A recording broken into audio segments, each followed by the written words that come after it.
사람들은 내가 가진 무기로 싸우려고 합니다. 하나님의 일도 그렇게 하려고 해요. 전도하는 것도, 가족 구원도 그렇죠. 근데 바울이 말하잖아요. 하나님의 어리석음이 사람보다 지혜롭대. 하나님의 약하심이 사람보다 강하다고 말씀하세요. 우리가 의지할 것은 거추장스러운 우리의 무기가 아니라 십자가, 오직 예수 그리스도입니다. 우리는 십자가에 못 박힌 그리스도를 전하니 유대인에게는 거리끼는 것이요 이방인에게는 미련한 것이다. 사람들은 우리가 십자가 죽음, 십자가 고난에 참여하는 것을 미련하다고 말합니다. 그러나 우리는 알아요. 오직 주님만이 나의 능력이 되신다는 사실을 압니다. 십자가 고난에 참여하여 우리의 죽음을 맞이하는 것이 오히려 그것이 멸망하는 길이 아니라 능력의 길이 된다는 사실을 아는 겁니다. 우리의 죽음은 우리의 연약함을 드러내는 것이죠. 내가 가진 것을 다 내려놓는 것뿐만 아니라 내가 아무것도 없다고 밝히는 것. 여러분, 그것이 얼마나 두려운 일인지 아시죠? 내가 아무것도 없다고 말하는 것은 정말 무섭고 정말 죽음을 맞이하는 거죠.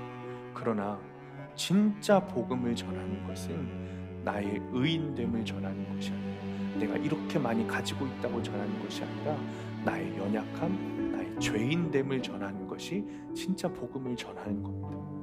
그러니 실은 십자가 앞에 내 영혼과 몸과 마음을 던져 죽음을 맞이하는 것은 멸망의 사건이 아니라 구원의 사건, 능력의 사건이 되는 것입니다. 그리스도의 고난이 우리에게 넘치는 것 같이 우리가 받는 위로도 그리스도로 말미암아 넘치도다. 주님을 향한 고난을 받으면 주님이 주시는 위로와 평안은 그보다 더 넘쳐 흐르게 된다는 것. 하오 주석에 이렇게 기록하고 있습니다.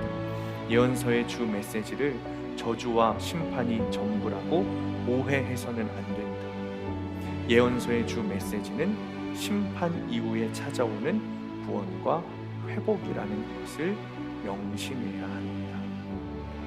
우리가 예언서를 볼 때마다 주님께서 심판을 예언하시니 우리가 그것에 꽂혀요. 그런데 예언서를 통해 주님이 하시고 싶은 말은 심판 이후에, 벌 이후에, 고난 이후에 있을 주님의 은혜와 평강과 그 기쁨을 말씀하고 싶은 것이죠.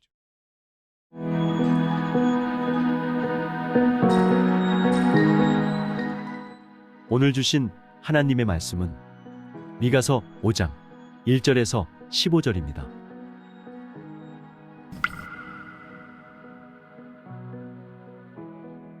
딸 군대여, 너는 때를 모을지어다. 그들이 우리를 애워쌌으니 막대기로 이스라엘 재판자의 뺨을 치리로다. 베들레헴 에브라다야, 너는 유다 족속 중에 작을지라도 이스라엘을 다스릴 자가 내게서 내게로 나올 것이라. 그의 근본은 상고에 영원에 있느니라. 그러므로 여인이 해산하기까지 그들을 붙여두시겠고 그 후에는 그의 형제 가운데 남은 자가 이스라엘 자손에게로 돌아오리니 그가 여호와의 능력과 그의 하나님 여호와의 이름의 위엄을 의지하고 서서 목축하니 그들이 거주할 것이라. 이제 그가 창대하여 땅 끝까지 미치리라. 이 사람은 평강이 될 것이라. 아수르 사람이 우리 땅에 들어와서 우리 궁들을 밟을 때에는 우리가 7 목자와 8 군왕을 일으켜 그를 치리니 그들이 칼로 아수르 땅을 황폐하게 하며 니므롯 땅 어귀를 황폐하게 하리라. 아수르 사람이 우리 땅에 들어와서 우리 지경을 밟을 때에는 그가 우리를 그에게서 건져내리라. 야곱의 남은 자는 많은 백성 가운데 있으리니 그들은 여호와께로부터 내리는 이슬 같고 풀이에 내리는 단비 같아서 사람을 기다리지 아니하며 인생을 기다리지 아니할 것이며 야곱의 남은 자는 여러 나라 가운데와 많은 백성 가운데에 있으리니 그들은 수풀의 짐승들 중에 사자 같고 양떼 중에 젊은 사자 같아서 만일 그가 지나간즉 밟고 찢으리니 능히 구원할 자가 없을 것이라. 내 손이 내 대적들 위에 들려서 내 모든 원수를 진멸하기를 바라노라. 여호와께서 이르시되 그날에 이르러는 내가 내 군마를 내 가운데에서 멸절하며 내 병거를 부수며 내 땅의 성읍들을 멸하며 내 모든 견고한 성을 무너뜨릴 것이며 내가 또 복수를 내 손에서 끊으리니 내게 다시는 점쟁이가 없게 될 것이며 내가 새긴 우상과 주상을 너희 가운데에서 멸절하리니 내가 내 손으로 만든 것을 다시는 섬기지 아니하리라. 내가 또 내 아세라 목상을 너희 가운데에서 빼버리고 내 성읍들을 멸할 것이며 내가 또 진노와 분노로 순종하지 아니한 나라에 갚으리라 하셨느니라.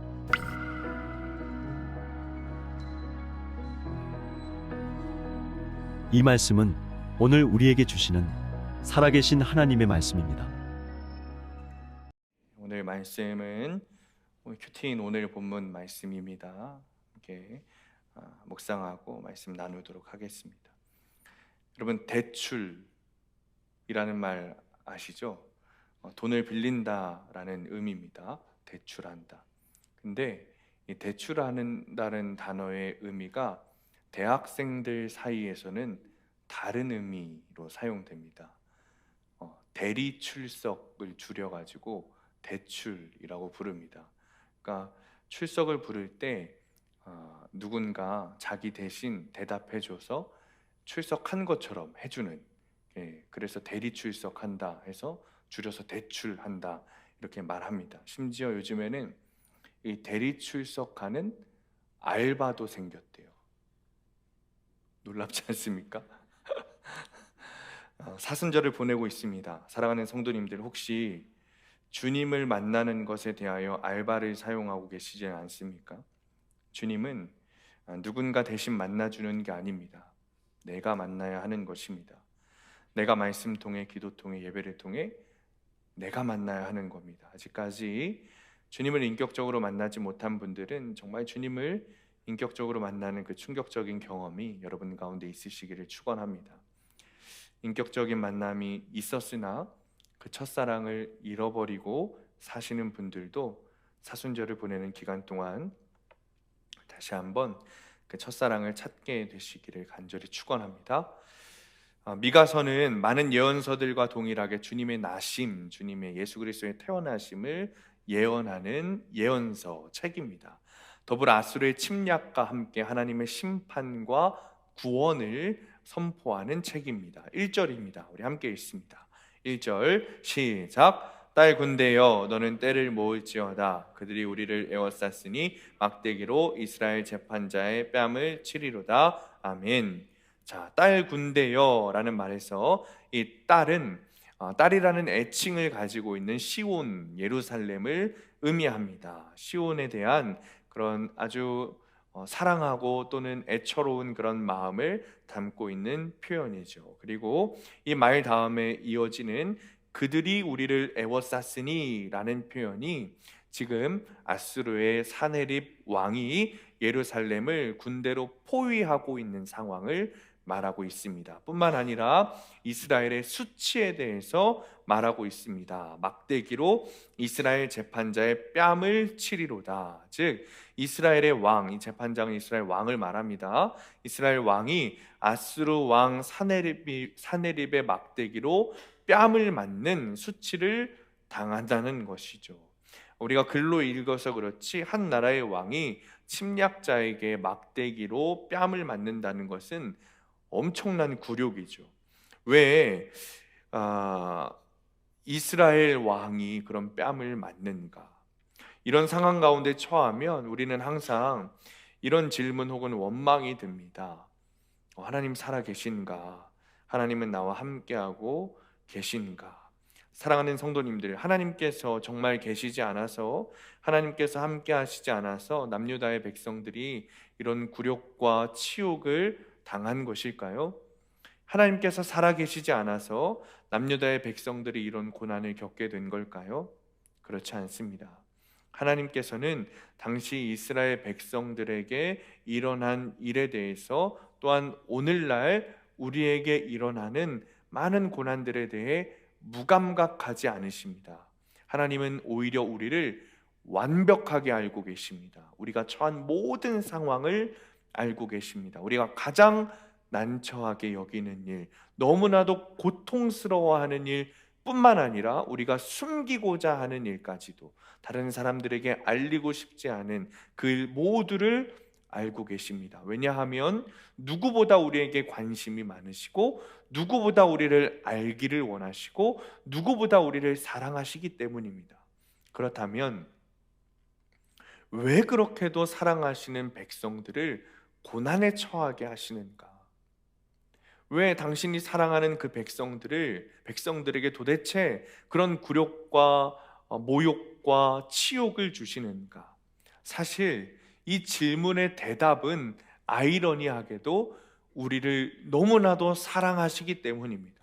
그리고 우리를 너무나도 잘 알고 계시기 때문입니다. 이 고난이 결국에는 축복이 될 것을 주님은 알고 계시기 때문이죠. 다시 말하면 지금 이스라엘이 남유다가 아수르의 사내립 군대에 포위되어 있는 상태에 있는데, 이 고난은, 이 이스라엘의 고난을 하나님께서 주셨다는 겁니다. 우리는 고난을 피하려고 합니다. 고난이 없기를 바랍니다. 누구나 그렇습니다. 저도 그렇습니다. 고난이 있는 것이 싫습니다. 그래서 우리는 어떻게 하면 고난을 피할까? 어떻게 하면 고난이 없을까 생각합니다. 더러 교회에 나오신 분들 중에서도 예수 믿으면 고난이 없을까 봐, 하나님이 유일하신 신이시고 전지전능하신 분이니 내가 교회 다니고 예수 믿으면 나에게 고난이 없을까 봐 교회에 나오신 분들도, 그렇게 나오기 시작하신 분들도 분명 있습니다. 그런데 실상은 어떻습니까? 고난이 사라지지 않습니다. 하나님을 믿어도 고난이 사라지지 않아요. 그러면서 우리에게 이런 마음이 생기는 거죠. 정말 하나님 계신가? 그렇다면 왜 성도에게 고난이 있을까? 하나님은 없는 거구나. 그러나 그렇지 않습니다. 우리가 이렇게 생각하는 이유는 이 고난에 대해 잘못 생각하고 있기 때문이죠. 여러분, 죄송하지만 오늘 본문에서 이스라엘, 이 남유다가 받는 고난은 하나님이 주신 고난이에요. 미가서 3장 12절입니다. 이러므로 너희로 말미암아 시온은 갈아엎은 밭이 되고 예루살렘은 무더기가 되고 성전에 사는 수풀의 높은 곳이 되리라. 미가 선지자의 이 말씀은 고난을 지금 하나님이 주셨다는 뜻인 거예요. 지금 이스라엘이 아수르에 포위되어 있는 상태, 이스라엘이 아수르의 왕 사네립의 그 막대기로 뺨을 맞는 이 수치를, 이 고난을 주님이 주셨다는 거죠. 왜 주님이 고난을 주실까요? 사실 미가서 1장부터 4장까지 계속해서 미가가 이야기하는 것이 무엇이냐면 이스라엘의 죄였어요. 미가서 3장 9절 10절에 야곱 족속의 우두머리들과 이스라엘 족속의 통치자들 곧 정의를 미워하고 정직한 것을 굽게 하는 자들아 원하노니 이 말을 들을지어다 시온을 피로 예루살렘을 죄악으로 건축하는도다. 지금 미가 선지자가 말하고 있는 게 뭐냐면 지금 예루살렘, 이스라엘이 받는 이 아수르 고난이 이스라엘의 죄로부터 온 고난이라는 거예요. 즉 하나님께서 주신 고난이라는 거죠. 여러분 이해가 되세요? 이스라엘이 죄를 지어 주님이 고난을 주셨다는 거예요. 그러니까 지금 다시 설명하면 이스라엘이 해결해야 할 것은 고난이 아니에요. 이스라엘이 해결해야 할 것은 아수르의 침략이 아닙니다. 이스라엘이 해결해야 하는 것은 그들의 죄입니다. 우리가 해결해야 할 것도 마찬가지죠. 우리가 해결해야 할 것은 고난이 아닙니다. 고난을 통해 보게 하시는 우리의 죄를 해결해야 되는 거예요. 고난을 통해 드러나게 하시는 우리의 죄를 보고 그 죄를 해결해야 합니다. 고난은 문제가 아니라 하나님의 방법입니다. 고난은 문제가 아니라 우리의 죄를 보고 회개하게 하는, 우리의 죄를 해결하는 방법입니다. 베드로가 예수님 처음 만났을 때 여러분 기억하세요? 예수님께서 베드로의 배를 빌려서 말씀을 전하시고는 다 말씀을 전하신 후에 베드로에게 이렇게 말씀하시죠. 깊은 데로 가서 그물을 던져라. 그랬더니 베드로가 뭐라고 말해요? 선생님, 내가 온 하루 종일 그물을 던졌지만 물고기 한 마리도 잡지 못했어요.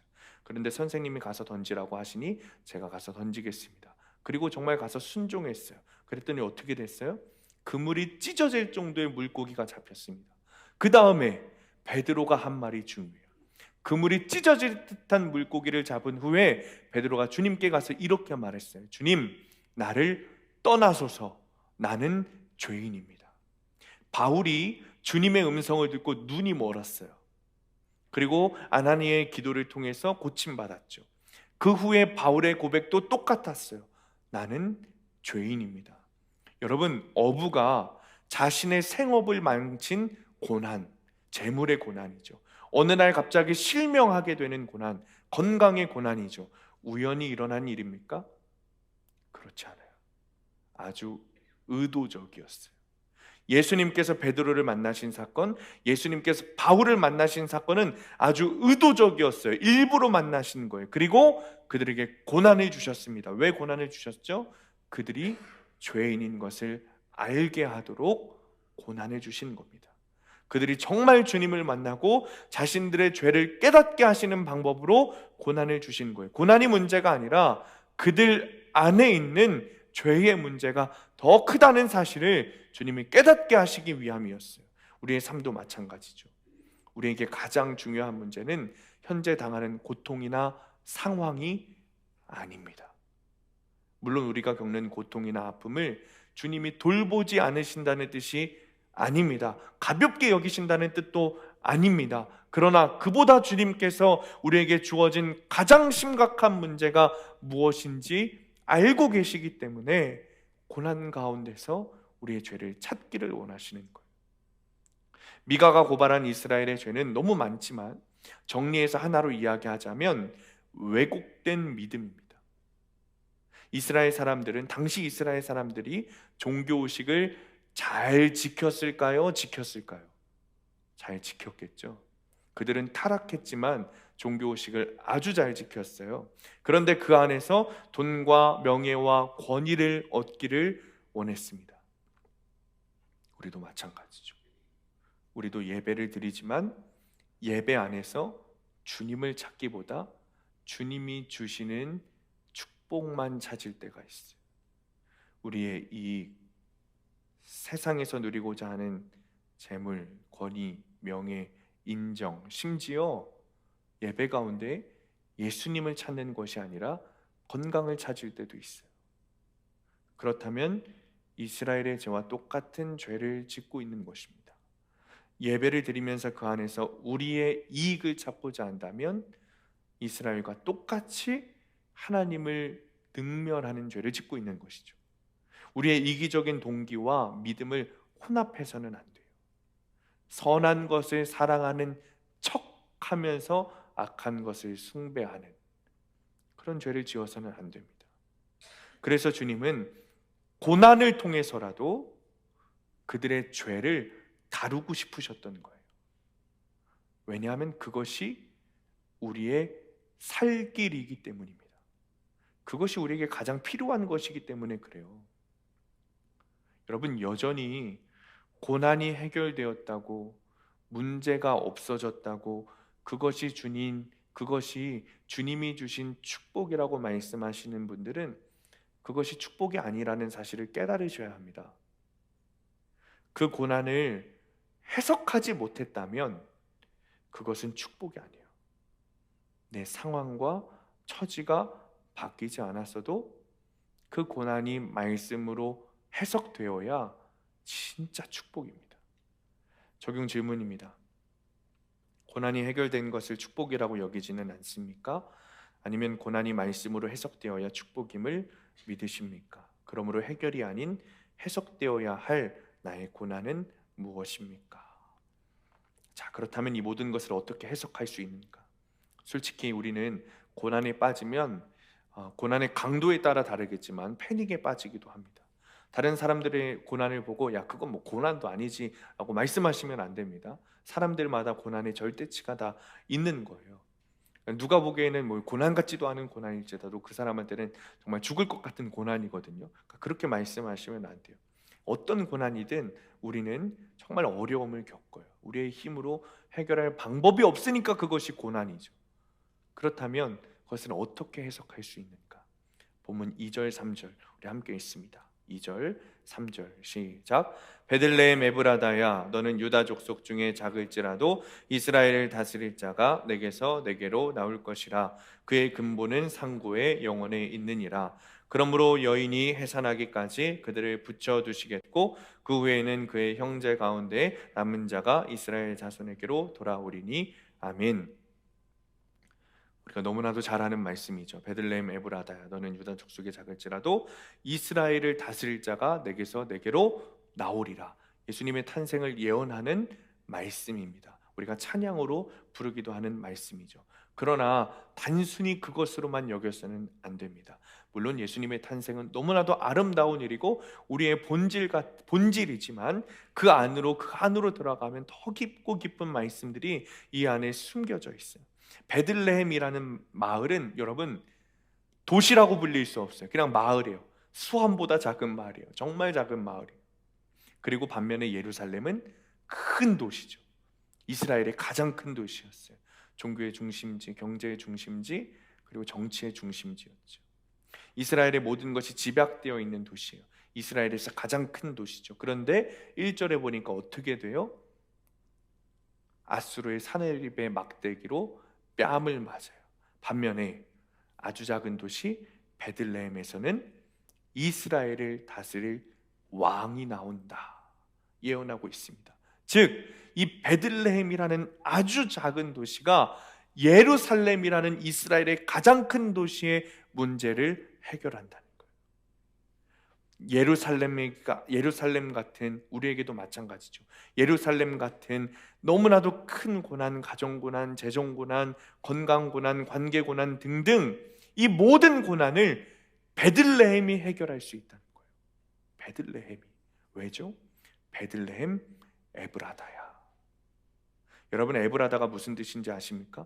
풍족하다, 풍성하다, 번성하다 라는 뜻입니다. 사람들이 보기에 베들레헴은 작고 보잘것없는 동네예요. 베들레헴과 예루살렘, 여러분 비교할 수 없어요.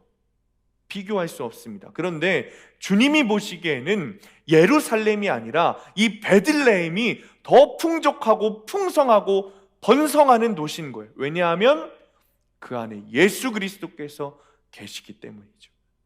2절 후반부에 이렇게 기록해요. 그의 근본은 상고에, 예수 그리스도를 말하는 거예요. 그의 근본은 상고에 영원에 있느니라. 상고는 태초를 말합니다. 처음.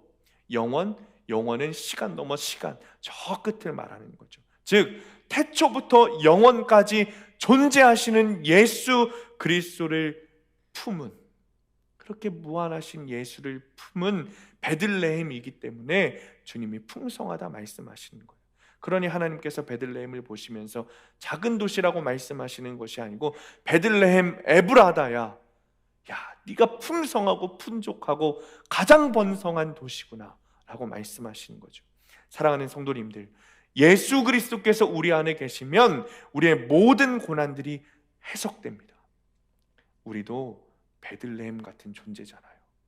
작고 연약하고 능력 없고 아무런 힘 없는 베들레헴 같은 존재잖아요. 그러나 주님이 내 안에 계시면 그 어떤 것보다 에브라다, 풍성하고 풍족하다, 이 이야기를 들을 수 있는 거예요. 주님이 내 안에 계시면 우리의 고난이 고난되지 않습니다. 자, 그렇다면 어떻게 우리 안에 주님이 계시는가? 이 베들레헴이라는 단어를 살펴봐야 돼요. 베들레헴이 어떤 뜻인지 여러분 알고 계십니까? 빵의 집이라는 뜻을 가지고 있어요. 빵을 가지고 있는, 빵을 품고 있는 집이죠. 베들레헴에서 누가 태어나시죠? 주님, 예수님이 태어나시죠. 즉 이 빵은 예수 그리스도를 말하고 있는 거예요. 여러분 기억하시죠? 예수님께서 시험 받으셨을 때 이렇게 말씀하셨어요. 마태복음 4장 4절에 예수께서 대답하여 이르시되 사람이 떡으로만 살 것이 아니요 하나님의 입으로부터 나오는 모든 말씀으로 살 것이니라 하였느니라. 그리고 그 말씀이 누구죠? 요한복음 1장 1절에 태초에 말씀이 계시니라. 이 말씀이 하나님과 함께 계셨으니 이 말씀은 곧 하나님이라. 여러분, 말씀은 예수 그리스도예요. 말씀은 하나님, 당신 그 자체이십니다. 예수님은 말씀으로 존재하세요. 물론 우리가 예수님의 존재에 대해, 성령님의 존재에 대해, 하나님의 존재에 대해 왈가왈부 혹은 명확하게 말씀드릴 수 없죠. 왜냐하면 유한한 우리가 무한하신 주님을 판단할 수 없기 때문이죠. 그러니 우리는 성경을 통해서만 이야기할 수 있는데 주님은 분명히 말씀하셨어요. 예수님은 말씀이시고 말씀을 통해 존재하시고 우리는 빵과 떡이 아니라 말씀으로 살 것이니라. 여러분 믿으십니까? 예수님께서 사역하시면서 자기 마음대로, 자기 존재대로, 자기 생각대로 행동하고 말하고 사역하지 않으셨습니다. 철저히 말씀에 순종하셨습니다. 그래서 베들레헴에서 태어나시고, 그래서 십자가에 달려 돌아가신 거예요. 그래서 오늘 미가서의 말씀을, 그 예언을 성취하신 것입니다. 오늘날에도 똑같아요. 주님은 말씀으로 존재하세요. 참 인간이신 예수님을 우리가 눈으로 볼 수는 없지만 말씀이신 예수, 이 성경을 통해 주님의 말씀에 순종하고 우리의 고난도 말씀으로 해석할 수 있게 되는 것입니다. 말씀을 통해 고난을 해석하면 고난을 통해 우리의 죄가 보입니다. 우리가 말씀을 통해 고난을 해석하게 되면 우리가 주님의 십자가 앞에 회개해야 할 죄가 보입니다. 그리고 주님 앞에 무릎 꿇고 엎드려 회개하면 고난이 고난되지 않습니다. 우리의 상황과 환경이 혹여나 달라지지 않을지라도 그 고난이 이제는 문제가 되지 않아요. 왜냐? 이제 어떤 무엇보다 크신 주님이, 특별히 문제와 고난보다 크신 주님이 내 안에 있기 때문이죠. 또 우리가 기억해야 할 것은 3절 말씀에 여인이 해산할 때까지 그들을 붙여두시겠고, 그들이 누구냐면 지금 아수르를 말하고 있는 거예요. 그러니까 무슨 뜻이냐면 우리가 말씀을 통해 고난을 해석하지 못하고 우리의 죄를 해결하지 못하고 회개하지 못하면 그때까지 다 해석하고 다 해결하고 다 회개할 때까지 주님께서 계속해서 그 아수르를 붙여놓으시겠다는 겁니다. 사랑하는 성도님들, 고난을 해석한다는 것은 말 그대로 해산과 같은 고통이에요. 아이를 낳아보신 여자분들 잘 아시겠지만 어떤 고통인지 잘 아실 거예요. 사람이 가장 크게 느끼는 고통이 세 가지예요. 하나는 불에 타는 고통이랍니다. 두 번째는 절단되는 고통이래요. 손가락, 발가락 절단되는 고통. 세 번째가 해산의 고통이라고 말합니다.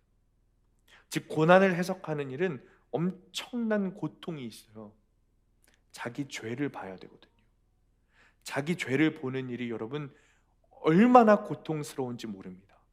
자기 죄를 직면하는 것은 정말 고통스러운 일이에요. 그러니 사람들이 자기 죄를 숨기려고 하는 거죠. 남에게 숨기는 것은 당연하고 자기에게도 숨기죠. 자기가 자기 죄를 보면 너무나도 고통스럽기 때문입니다. 그래서 성도들이 주님 앞에 회개할 때 적당히 회개하는 거예요. 너무 힘들어서. 물론 자신이 저지른 죄가 다 생각 안 날 때도 있습니다. 그래서 실은 내가 기억하지 못하는 죄까지 주님께서 떠오르게 하셔서 회개하는 것도 은혜입니다. 그런데 알면서 모르는 척, 알고 있으나 모르고 싶은 그런 숨겨놓고 싶은 죄들이 있다는 거예요. 그런데 주님이 뭐라고 말씀하세요?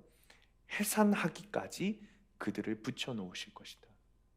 아이가 나올 때까지, 그 결과가 있을 때까지, 고난이 해석되고 죄를 회개할 때까지 아수르라는 고난을 우리에게 붙여놓으시겠다는 거예요.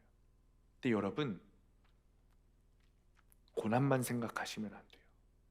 해산한 후에, 모든 진통이 다 잊고 난 후에, 그때 태어난 아이를 보았을 때 그 기쁨, 여러분 기억하십니까?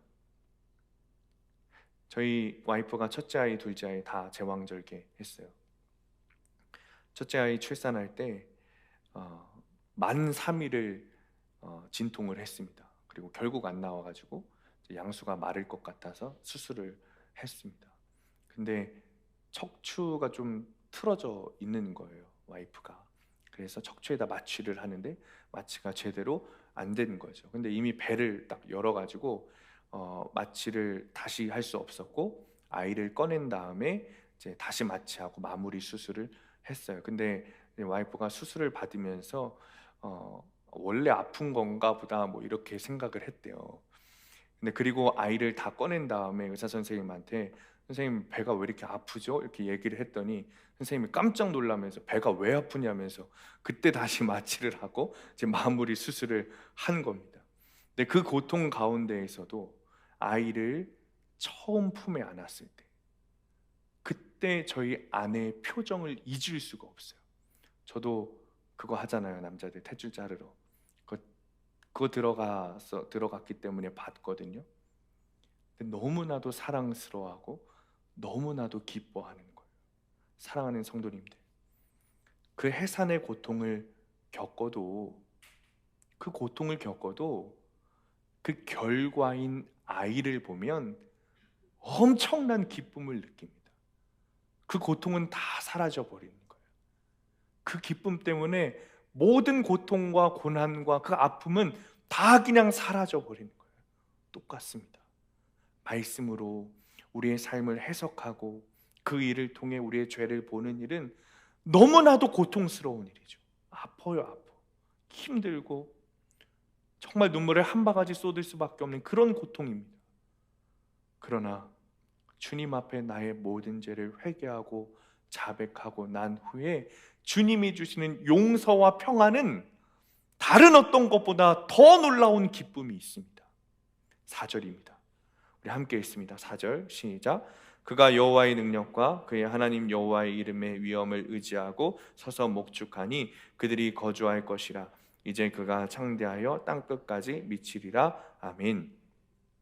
사랑하는 성도님들, 제가 계속해서 설명을 드리는데, 제가 여러분들에게 여러분 우리 죄를 봐야 됩니다. 우리의 삶은 말씀으로 해석해야 됩니다. 큐티하면서 우리가 봐야 될 거는 우리의 잘남, 의, 우리가 해온 거, 우리 연민을 찾는 게 아니라 우리 죄를 찾아야 됩니다 라고 말씀드리는 이유가 여기에 있습니다.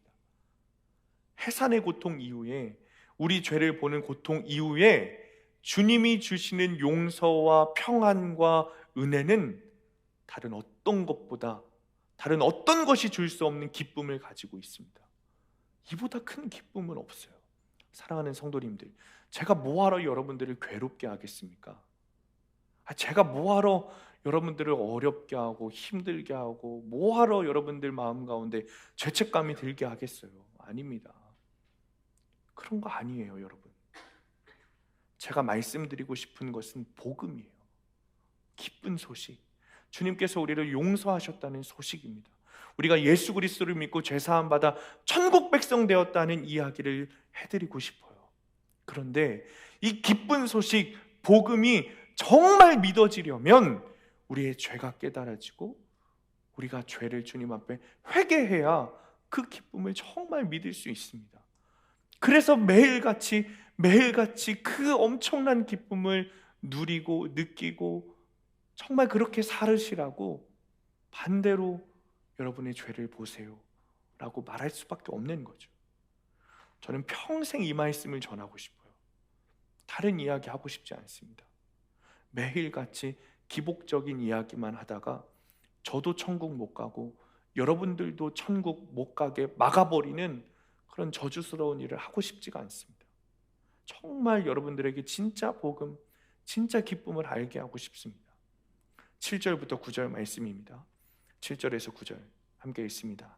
시작. 야곱의 남은 자는 많은 백성 가운데 있으리니 그들은 여호와께로부터 내리는 이슬 같고 단비 같아서 사람을 기다리지 아니하며 인생을 기다리지 아니할 것이며, 야곱의 남은 자는 여러 나라 가운데와 많은 백성 가운데 있으리니 그들은 수풀의 짐승들 중에 사자 같고 양떼 중에 젊은 사자 같아서 만일 그가 지나간즉 밟고 찢으리니 능히 구원할 자가 없을 것이라.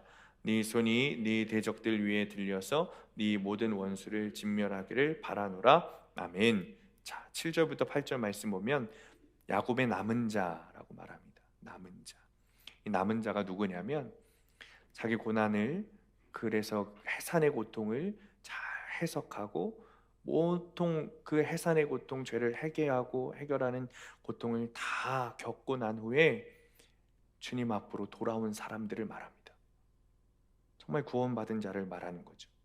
그리고 8절 야곱의 남은 자 뒤에 보면 여러 나라들 말하고 있죠. 여러 나라들은 누구냐면 여전히 구원받지 못한 사람들을 말하는 거예요.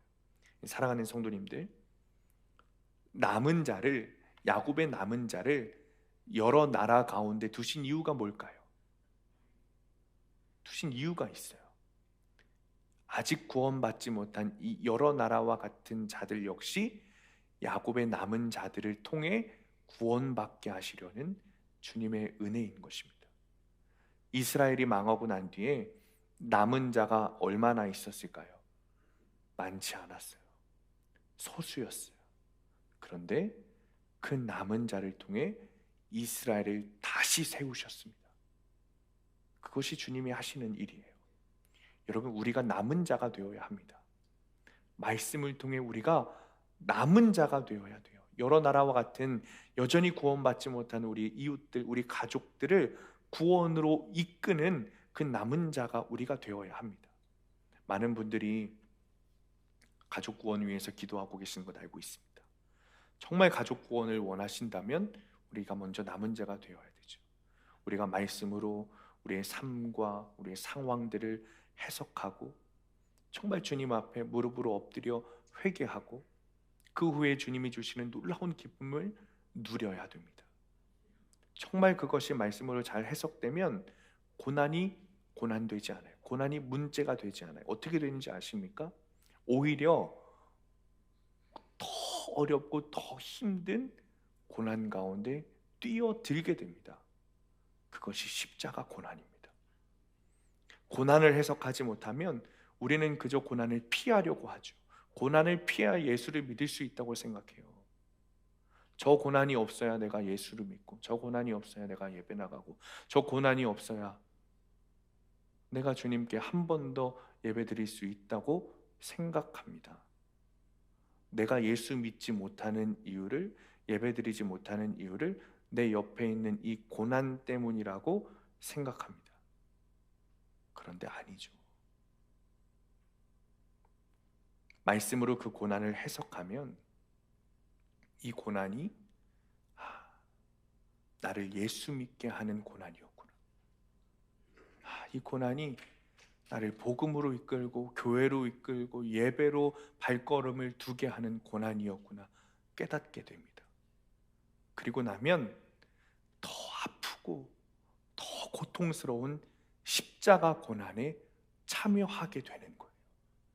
그 십자가 고난이 나에게 있어야 내 옆에 있는 여러 나라와 같은 구원받지 못한 내 가족들을 전도하고 구원할 수 있구나 라는 사실이 깨달아지기 때문이죠. 10절입니다. 우리 함께 읽습니다. 10절 시작. 여호와께서 이르시되 그 날에 이르러는 내가 네 군마를 네 가운데에서 멸절하며 네 병거를 부수며. 아멘. 이 말씀이 십자가 고난, 십자가 죽음에 참여한다는 뜻인 거예요. 본문 말씀 보면 군마와 병거를 다 멸절한다 그랬어요. 지금 이스라엘과 아수르의 전쟁이 끝났습니까? 끝나지 않았어요. 한참 전쟁 중이에요. 오히려 예루살렘을 에워싸고 있어요. 그럼 어떻게 해야 돼요? 군마와 병거를 멸절하는 게 아니라 더 모아야죠. 사람의 생각이라면 더 모아야 그것이 맞습니다. 그런데 그것들을 모으는 것이 아니라 오히려 부수고 멸절한답니다. 죽음을 의미하는 것이죠. 세상 사람들이 보기에는 미련한 겁니다. 멍청한 거예요. 죽으러 들어가는 거예요. 남은 자는 이런 거예요. 나의 가진 것을 다 내려놓고 십자가 고난에 참여해야 가족 구원에 이를 수 있다는 사실을 깨닫게 됩니다. 사람들은 이 모습이 미련하다고 말합니다. 심지어 성도들마저도 이렇게 이야기하죠. 야, 네가 가진 무기 가지고 전도해야 전도가 되지, 네가 가진 거 다 버리고선 무슨 전도한다 그래? 네가 가서 잘 되고 잘 벌고 취직 잘하고 승진하고 돈 가지고 잘 돼야 전도도 전도하는 거지. 뭐야, 그거 다 버리고선 무슨 전도한다 그래? 네 꼴 보면은 뭐 예수나 믿겠냐? 이렇게 한다고요. 그러나 아니라는 거예요. 사람들은 그것을 미련하다고 말하죠. 그러나 정말 구원에 이르게 하는 전도는 내 힘으로 하는 것이 아닙니다. 십자가 고난에 참여하듯이 나의 모든 것을 내려놓고 내가 죽어야 가능한 것이 구원 사역인 거예요. 다시 말하면 나의 모든 것을 내려놓고 오직 예수 그리스도만 의지했을 때 가능한 것이 전도입니다. 저번 주에 말씀드린 우리 교회 성도님 간증 기억하시죠? 자신에게 잘못한 시어머니에게 오히려 가서 내가 잘못하겠습니다 라고 말하겠다는 거죠.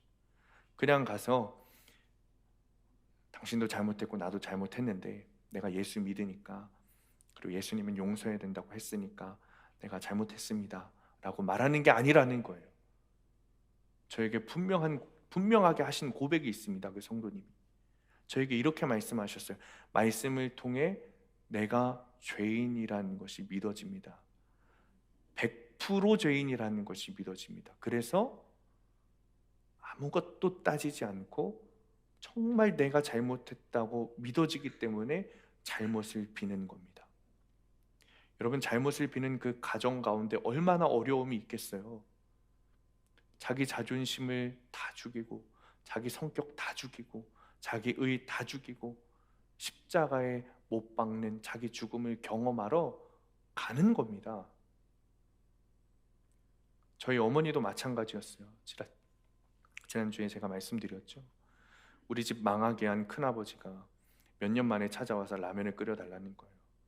자신의 화를 참고 분노를 참고 라면을 끓여드렸던 일은 십자가 죽음에 자신의 몸과 마음을 던졌기 때문에 가능한 일입니다. 몇 번씩 찾아오실 때마다 라면을 끓여드리고 그 다음부터는 정성스럽게 식사를 차려드렸어요. 그 순간들이 그냥 되지 않았어요. 내 존심, 내 성격, 나의 자아의 죽음을 맞이했기 때문에 가능한 일이었죠. 사람들은 그걸 보고 미련하다고 했어요. 저도 그렇게 말했어요. 왜 그렇게까지 하시냐고, 그렇게까지 하실 필요 없지 않냐고 저도 그렇게 말했어요. 그런데 어머니는 아셨던 거예요. 내가 가진 세상의 무기로 저 사람을 공격하면 저 사람은 상처 낼 수 있고 저 사람은 죽일 수도 있다고. 근데 그것은 진정한 승리가 아니라는 것을 아셨던 거예요. 반대로 내가 가진 모든 것을 내려놓고 그 사람을 공격할 수 있는 모든 것을 내려놓고 십자가 죽음 앞에 내 몸과 마음과 영혼을 던져서 정성스럽게 섬기는 죽음이 있으면 진짜 승리가 있다는 것을 아시는 거죠. 한 영혼을 구원하는 승리를 맛볼 수 있다는 것을 아시는 거예요. 결국에는 큰아버지가 변하셨어요. 예수 믿고 교회 다니시고 결국에는 천국 가셨죠. 그러니 작년에 저희 어머니가 큰아버지 장례식장에서 제일 많이 우셨어요. 제일 많이. 내 원수가 죽어서 잘 됐다고 운 게 아니고 정말 돌아가신 것이 너무 아프고 불쌍해서, 그리고 한편으로는 구원받고 천국 갔구나 라는 기쁨의 눈물을 흘리신 거죠. 고린도전서 1장 25절입니다. 하나님의 어리석음이 사람보다 지혜롭고 하나님의 약하심이 사람보다 강하다. 사람들은 내가 가진 무기로 싸우려고 합니다. 심지어 하나님의 일도 그렇게 하려고 해요. 전도하는 것도, 가족 구원도 그렇죠. 근데 바울이 말하잖아요. 하나님의 어리석음이 사람보다 지혜롭대요. 하나님의 약하심이 사람보다 강하다고 말씀하세요. 여러분, 우리가 의지할 것은 거추장스러운 우리의 무기가 아니라 십자가, 오직 예수 그리스도입니다. 고린도전서 1장 23절에 우리는 십자가에 못 박힌 그리스도를 전하니 유대인에게는 거리끼는 것이요 이방인에게는 미련한 것이다. 사람들은 우리가 십자가 죽음, 십자가 고난에 참여하는 것을 미련하다고 말합니다. 그러나 우리는 알아요. 오직 주님만이 나의 능력이 되신다는 사실을 압니다. 십자가 고난에 참여하여 우리의 죽음을 맞이하는 것이 오히려 그것이 멸망하는 길이 아니라 능력의 길이 된다는 사실을 아는 겁니다. 우리의 죽음은 우리의 연약함을 드러내는 것이죠. 내가 가진 것을 다 내려놓는 것뿐만 아니라 내가 아무것도 없다고 밝히는 거예요. 여러분, 그것이 얼마나 두려운 일인지 아시죠? 내가 아무것도 없다고 말하는 것은 정말 무섭고 정말 죽음을 맞이하는 거죠. 그러나 진짜 복음을 전하는 것은 나의 의인됨을 전하는 것이 아니라, 내가 이렇게 많이 가지고 있다고 전하는 것이 아니라 나의 연약함, 나의 죄인됨을 전하는 것이 진짜 복음을 전하는 겁니다. 그러니 실은 십자가 앞에 내 영혼과 몸과 마음을 던져 죽음을 맞이하는 것은 멸망의 사건이 아니라 구원의 사건, 능력의 사건이 되는 것입니다. 고린도후서 1장 5절에 그리스도의 고난이 우리에게 넘치는 것 같이 우리가 받는 위로도 그리스도로 말미암아 넘치도다. 주님을 향한 고난을 받으면 주님이 주시는 위로와 평안은 그보다 더 넘쳐 흐르게 된다는 겁니다. 하오 주석에 이렇게 기록하고 있습니다. 예언서의 주 메시지를 저주와 심판이 전부라고 오해해서는 안 된다. 예언서의 주 메시지는 심판 이후에 찾아오는 구원과 회복이라는 것을 명심해야 한다. 우리가 예언서를 볼 때마다 주님께서 심판을 예언하시니 우리가 그것에 꽂혀요. 그런데 예언서를 통해 주님이 하시고 싶은 말은 심판 이후에, 벌 이후에, 고난 이후에 있을 주님의 은혜와 평강과 그 기쁨을 말씀하고 싶은 것이죠. 여러분, 구원받고 싶으십니까? 여러분의 가족을 구원으로 인도하고 싶으십니까? 십자가 죽음 앞에 몸과 마음과 영혼을 던지시기 바랍니다. 죽음이 있어야 부활이 있습니다. 죽음이 있어야 구원이 있습니다. 적용 질문입니다. 남은 자가 되어 복음을 전해야 할 여러 나라와 같은 사람은 누구입니까?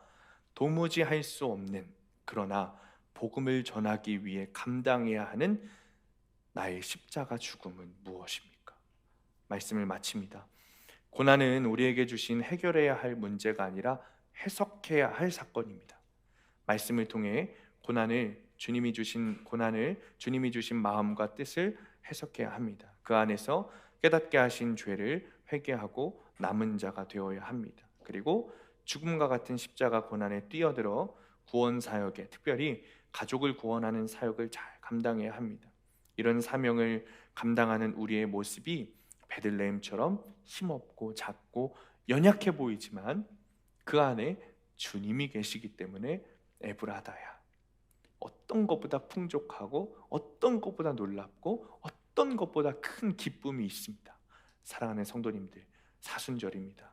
예수님의 십자가 고난에 동참하시고 그 안에 있는 구원의 참된 기쁨을 누리게 되시기를 간절히 축원합니다. 우리에게 허락하신 고난이 말씀으로 해석되기를 원합니다. 여전히 고난이 문제인 줄 알고 거기에 목매어 사는 우리의 어리석음을 불쌍히 여겨주시기를 원합니다. 하나님, 정말 우리의 삶과 우리의 고난이 해석되어 하나님 어린 양이신 예수 그리스도 하나면 충분하다는 믿음이 우리 안에 있기를 원합니다. 야곱의 남은 자들처럼 하나님 예수 하나면 충분하다는 그 복음 들고 하나님 이 땅에 우리 가족들에게 복음을 전하는 우리가 되기를 원합니다. 우리가 복음 들고 아버지 구원받은 자로 하나님 주님의 군사로 하나님 복음 들고 이 땅에 나아가기를 원합니다. 아버지 구원받지 못한 나의 사랑하는 가족들이 나의 삶을 통해 하나님 구원으로 인도함 받게 되기를 원합니다. 하나님 십자가 죽음에 동참하게 하시고 어린 양의 그 죽음에 동참하게 하시고 하나님 우리 몸과 마음과 영혼을 아버지 그 십자가 죽음 앞에 던지게 하여 주옵소서. 이 시간에 주님 이름 부르시고 함께 기도하겠습니다. 주여, 어린 양 찬양하리. 아버지 나를 위해 죽으신 어린 양이시면 충분합니다. 평생 나를 위해 그 죽으신 어린 하나로 양이시면 충분해요. 하나님 정말 우리의 고난이 어린 양 찬양하리. 내가 주의 임재 안에서 어린 양 찬양하리. 내 평생 그 하나로 충분해요. 어린 양 찬양하리. 내가 주의 임재 안에서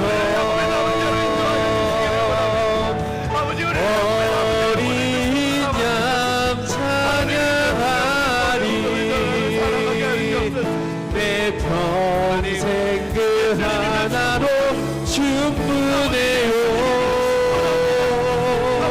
어린 양 찬양하리. 내가 주의 임재 안에서 어린 양 찬양하리.